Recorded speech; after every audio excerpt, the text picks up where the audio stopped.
அனைவருக்கும் வணக்கம்.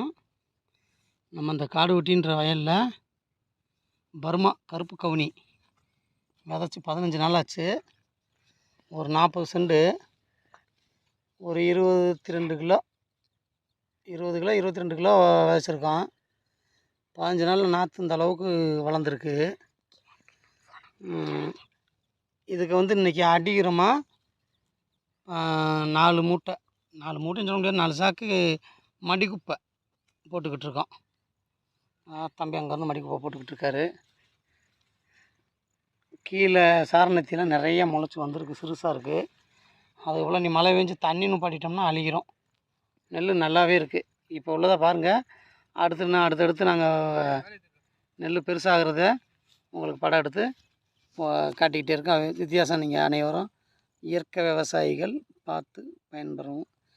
இதை பார்த்துட்டாவது ரசாயன விவசாயத்தில் இருக்க விவசாயிகள் இயற்கை விவசாயத்துக்கு மாறுபடி கேட்டுக்கொள்கிறோம். இப்போ நாங்கள் 15 நாள் ஆச்சு, எதுவுமே பண்ணலை, சும்மா புழுதி விதைச்சது தான். இன்றைக்கி தான் மடி உப்பை போட்டுக்கிட்டு இருக்கோம். இந்த மடி உப்பை போட்டுட்டு அடுத்து சாண கரைசல் தெளிப்போம், அவ்வளோதான். அப்புறம் பெரிய நெல்லான ஒன்று தான் வளைய ஒடிக்கும். அதுக்கு என்ன பண்ண பார்ப்போம். நன்றி, வணக்கம்.